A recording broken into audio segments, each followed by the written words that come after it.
जंगल में सारे पक्षी हंसी खुशी मिलकर रहते थे।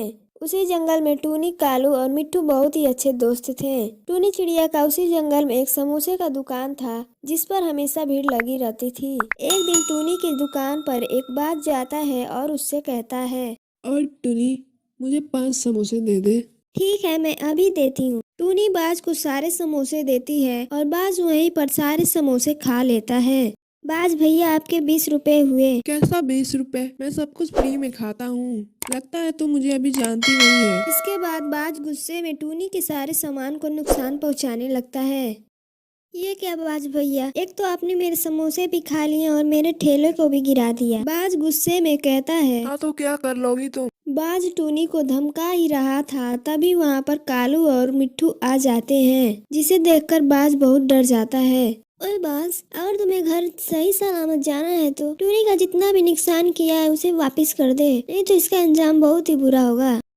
तुम ऐसे कैसे हमारे दोस्त का नुकसान करके चले जाओगे और हम तुम्हें वैसे ही छोड़ देंगे। बाज बहुत ही डर जाता है और वह अपने सारे पैसे टूनी को दे देता है। सॉरी टूनी, अब मैं ऐसा कभी नहीं करूँगा। मैंने अपने सारे पैसे तुम्हें दे दिए हैं, जिससे तुम नया ठेला खरीद लेना। इसके बाद जंगल में इनकी दोस्ती के चर्चे होने लगे। जंगल में सब कुछ ठीक चल रहा था, लेकिन एक दिन जंगल में बहुत भारी बारिश होती है। चारों तरफ पानी भर जाता है। इस भारी बारिश में टूनी का ठेला भी बह जाता है। एक दिन जंगल के सारे पक्षी अपनी छतों पर इकट्ठा होते हैं और कहते हैं, इस बारिश ने तो हमारा जीना ही मुश्किल कर दिया है। अब इस बारिश से हमें भगवान ही बचाएंगे। मुझे नहीं लगता अब ये बारिश जल्दी रुकेगी।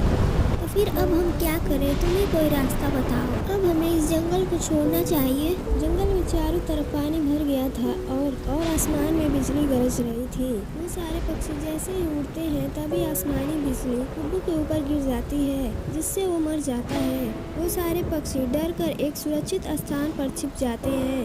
तभी टूनी चिड़िया कहती है, ये क्या हो गया? हमारा इतना प्यारा दोस्त हमें छोड़कर चला गया। अब हम कैसे इस जंगल को छोड़कर जाएंगे? एक तरफ चारों तरफ पानी पानी है और ऊपर से इतनी भयानक बिजली गरज रही है। अब हम इस मुसीबत से कैसे बाहर निकलेंगे? अब इस मुसीबत से हमें कोई चमत्कार ही बचाएगा। सारे पक्षी बारिश रुकने का इंतजार करते हैं, लेकिन बारिश नहीं रुकती है। तभी कालू कौवा कहता है, दोस्तों, अब हमें इस भारी बारिश में ही अपनी जान को जोखिम में डालकर जाना पड़ेगा। इतना कहते ही जंगल में चारों तरफ अंधेरा छा जाता है और पानी से एक बड़ी सी मछली बाहर आती है, जिसे देखकर सारे पक्षी डर जाते हैं। तभी वो मछली कहती है, तुम लोग मुझसे डरो मत, तुम्हारी मदद करने के लिए भगवान ने मुझे तुम्हारे पास भेजा है। तुम हमें इस मुसीबत से कैसे बाहर निकालोगी? तुम लोग मेरे पेट में बैठ जाओ, मैं तुम्हें एक सुरक्षित स्थान पर छोड़ दूंगी। सारे पक्षी ऐसा ही करते हैं। वो मछली के पेट में बैठ जाते हैं, जिससे वो आसमानी बिजली से बच जाते हैं। इसके बाद वो मछली सारे पक्षियों को एक सुरक्षित स्थान पर पहुंचा देती है। हम सब आपको धन्यवाद करते हैं, आपने हमें मरने से बचाया है। हम आपका उपकार जिंदगी भर याद रखेंगे। इसके बाद वो मछली गायब हो जाती है और सारे पक्षी एक नए जीवन की शुरुआत करते हैं। जंगल में बहुत सारी पक्षियों का झुंड रहता था। सारे पक्षी आपस में मिलकर हंसी खुशी रहते थे। लेकिन जंगल में एक कालू कौवा भी रहता था, जो सारे पक्षियों को परेशान करता था और उनका खाना चुरा कर खा लेता था। एक दिन टूनी चिड़िया अपने घर के बाहर खाना खा रही थी। तभी कालू कौवा आता है और उसका खाना लेकर भाग जाता है। तभी टूनी चिड़िया कहती है, कालू भैया, मैंने आपका क्या बिगाड़ा है जो आपने मेरा खाना छीन लिया? टूनी, बिगाड़ा तो कुछ नहीं है, लेकिन मुझे ऐसा करने में बहुत मजा आता है। कालू भैया, ये आपने ठीक नहीं किया।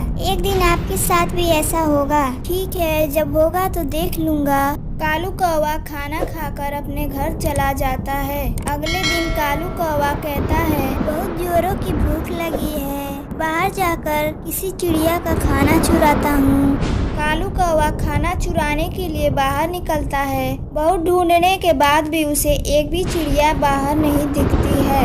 वह दुखी होकर एक पेड़ पर बैठ जाता है और कहता है, हे भगवान, लगता है आज भूखा रहना पड़ेगा। लगता है इस टूनी की बच्ची ने सारे पक्षी को बता दिया है कि मैंने उसका खाना चुराया है, इसलिए कोई पक्षी बाहर नहीं दिखाई दे रहा है। इतना कहकर कालू कौवा अपने घर के लिए निकल जाता है। थोड़ी दूर आने पर वो नीचे देखता है तो उसे एक ब्रेड का टुकड़ा दिखता है। वह ब्रेड के टुकड़े के पास जाता है और कहता है, अरे वाह, आज तो खाने का इंतजाम हो गया है। कालू कौवा उस ब्रेड के टुकड़े को लेकर एक पेड़ की टहनी पर बैठ जाता है। वो ब्रेड खाने ही वाला होता है, तभी एक कबूतर उड़ते हुए उसके पास आती है और कहती है, अरे वाह कालू भैया, आपको ये ब्रेड कहाँ से मिली? मुझे भी दो ना, बहुत जोरों से भूख लगी है। मैंने 2 दिनों से कुछ नहीं खाया है, थोड़ा सा मुझे भी दे दो। कबूतर के इतना कहने के बाद भी कालू कौवा कुछ नहीं कहता है। तो कबूतर अपने मन में सोचती है, कहीं ये कौवा गूंगा तो नहीं है, मुझे इसके बारे में पता करना होगा। कालू भैया, आप गूंगे हो क्या?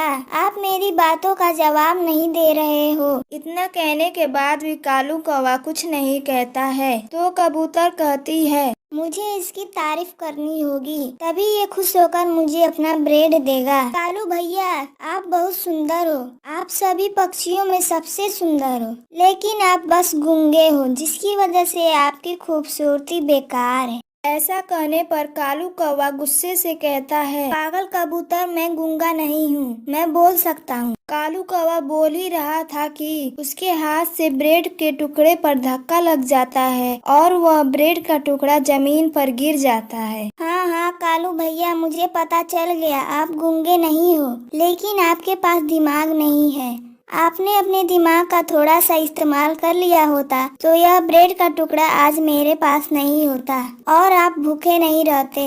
कबूतर उस ब्रेड के टुकड़े को लेकर चली जाती है और कालू कौवे को अपनी गलती का एहसास हो जाता है और वह कहता है, मुझे अपनी गलती का एहसास हो गया है, अब मैं किसी भी पक्षी को परेशान नहीं करूँगा और उनके साथ हंसी खुशी रहूँगा और उनकी मदद करूँगा।